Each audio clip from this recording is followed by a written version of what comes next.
Uh, I have done my MBBS from Sion Hospital, Mumbai. Then my MS from AFMC in Pune.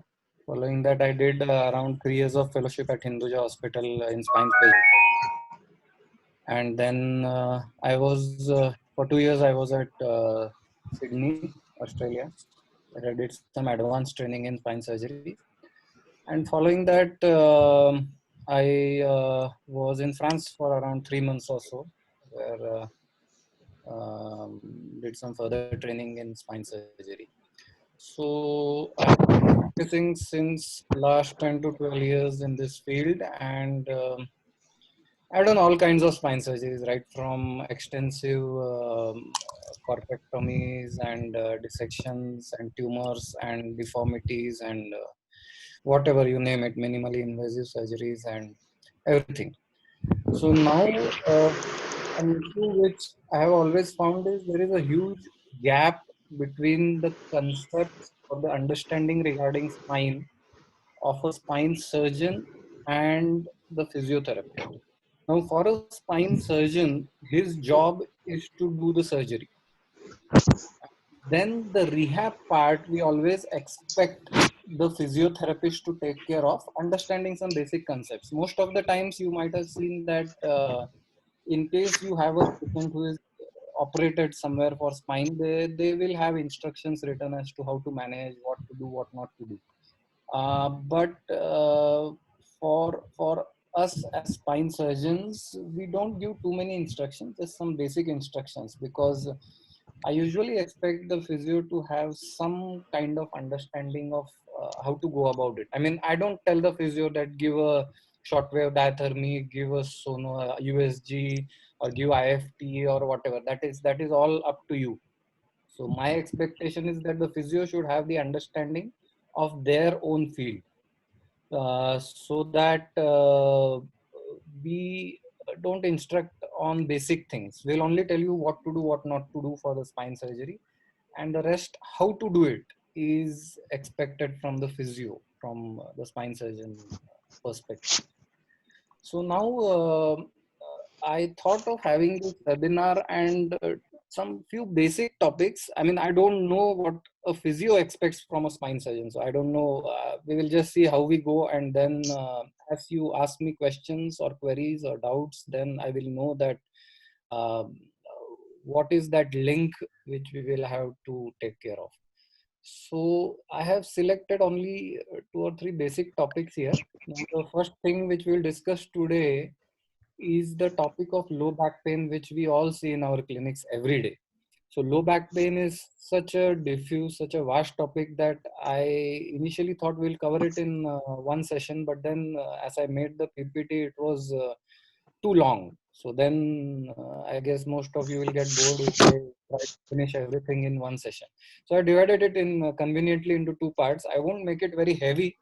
We'll try to keep it as light as possible. Suppose you feel anytime down the lecture that it is getting too heavy for you, you can just let Prerak know, and we will try to clarify things or sort of make it easier for you guys to understand. So now the first topic today is low back pain. We are trying to, what I am going to tell you is not the theory of low back pain and all those concepts which are all given in the textbooks. I'll tell you some things from my experience, what we see in the OPD and how I as a spine surgeon think and how I diagnose and then treat. So if you get these basic things right, there's nothing theory. There's nothing theory. The theory part I'm going to skip, that you all know. In fact, many of the things you will know better than me, and we will just go into the like we say, those critical points which will grab the diagnosis. That's all. So only the the exact diagnostic points I'm going to tell you. Rest of the things you can read up from textbooks. So we'll cover this in. Prerak, can we start the share screen? Yes, sir. You can start. Yeah. So we'll just open. Yeah. Okay. So now, to play. Okay. So, this is our topic today, low back pain, diagnose right to treat right. Now, usually I'm used to giving talks to an audience so that I know what are their expressions, how they are reacting. Here, unfortunately, I can't see any one of you. So I don't know if someone is sleeping or someone has just got up and gone away. So if you are getting bored, just let me know. We will just skip few things and come to really basic things. So now I practice as a consultant spine surgeon. My clinic is in Parvati, and that is my number. You can give me a call anytime. Most of the times I may not pick up, but you can drop me a message and I will get back to you. Any query, that's my number. You can share your patient's image or queries, or even if some XYZ surgeon has operated, not get to him and you want to ask some basic queries, most of the spine surgeons who are doing dedicated spine practice in Pune are known to me and they know me as well. So that's not an issue. You can share and ask your questions to me anytime. Or you can share the WhatsApp images and ask your queries. So, the outline of today's topic is going to be some basic concepts of anatomy, which I won't go into detail.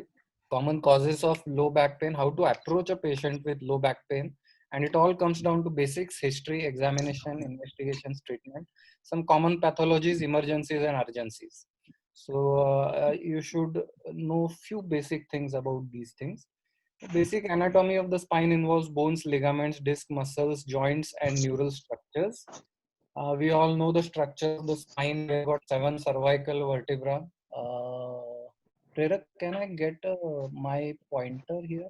Like my, Sir, use on your screen only. Okay. I'm not finding my pointer. How do I show?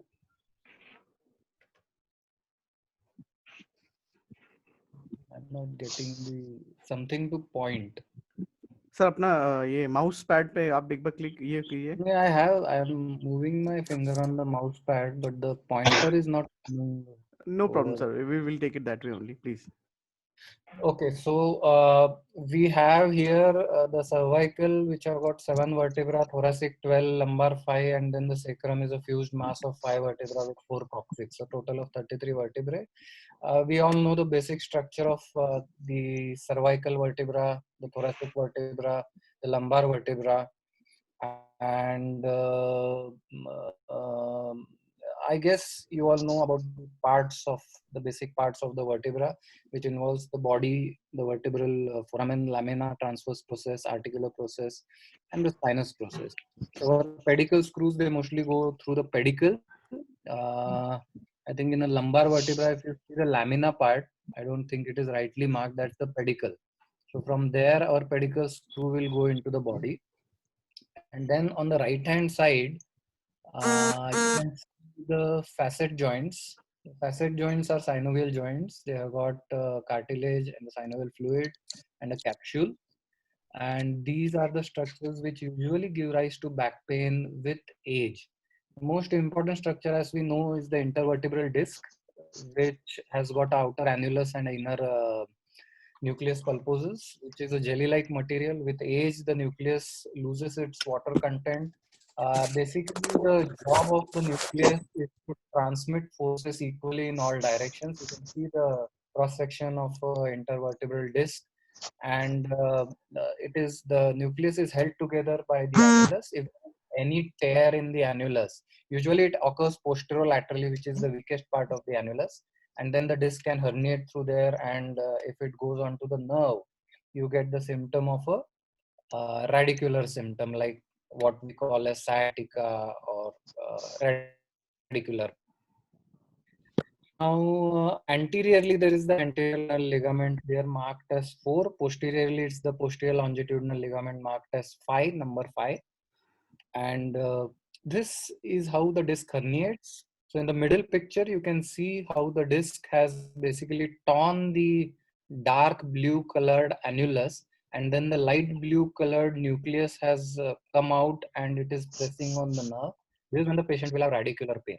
And in the picture next to it, where it is written stenosis, that's where the spinal canal as such gets narrowed. Even the disc bulges from the front, the ligamentum flavum hypertrophies, the facets hypertrophy, and the space available for the nerve that decreases.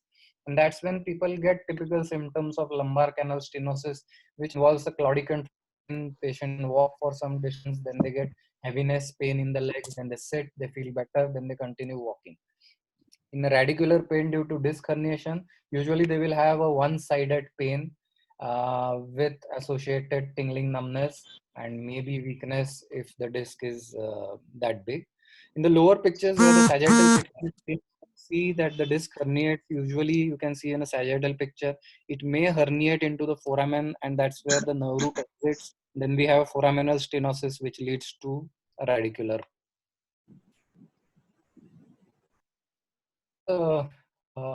Stress on old school thoughts. I'm basically belong to the old school of thoughts where I believe in the history taking, and when you have emotion, just few points which you should know. What you should ask when the patient complains of back pain is where you have your pain. Is it only in the back or it goes into the leg? Now, back pain is always axial, and when it goes into we call it radicular. Now,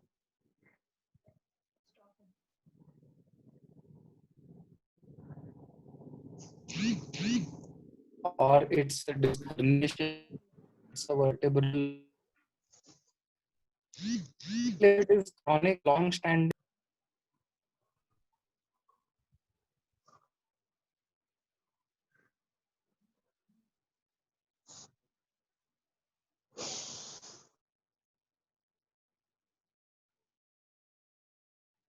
Hello. Yes, sir. Yeah. So was there some connection with the internet problem? No, no, sir. All okay. Okay. Yeah. So I think we are all. You can see this. Yes, sir. You can share your screen. Yeah. Yeah. So everybody can see this now. Yes, sir. Now we are on the history. So where is the pain is the first question you ask. Then how long? Whether it is active or chronic, and depending on that there are pathologies. Then we want to know the progression of symptoms. Whether the pain is static, it's of the same intensity, or it's gradually progressing. If it's progressing gradually, then it might be something more serious. Or if the tingling, numbness, or whatever is progressing, then it could be something serious. Now, next question I always ask is, when do you get the pain? Like the time of day. So if they complain of morning stiffness or pain when they get up in the morning, it lasts for 2 hours or so and then it settles. It's usually some kind of spondyloarthropathy, like ankylosing spondylitis, rheumatoid arthritis, where the pain usually lasts for around 1 or 2 hours and then it settles. If it's just plain osteoarthritis like facetal arthritis, the pain will settle in, let's say, 15-20 minutes or half an hour at the most. So this is one point you should ask, that if it is in the morning, then it indicates some kind of arthritis. Now, if they get night pain, we all know that it could be something more serious, like tuberculosis pain, typically known as night cries, always happen at night. So also pains related to tumor of the spine, they always present as night pains. So if the patient typically complains of night pain, which is significant, and his sleep is disturbed due to these spasm episodes, then you should definitely get an MRI or refer him to a spine surgeon for further diagnosis. Then pains at the end of the day, usually these are metabolic, the bone weakness, the muscle weakness, prolonged hours in front of desktop, especially in IT professionals. You might have heard that at the end of the day, people usually get pain. So these pains are usually related to metabolic pains like vitamin D deficiency, B12 deficiency, and those kinds of things. The next question, when, is also relation to activity. Like what causes pain? Suppose they say that any beginning of activity after rest causes pain, and the pain gets better as the activity progresses. It's very typical of some spondyloarthropathy like ankylosing spondylitis or rheumatoid arthritis.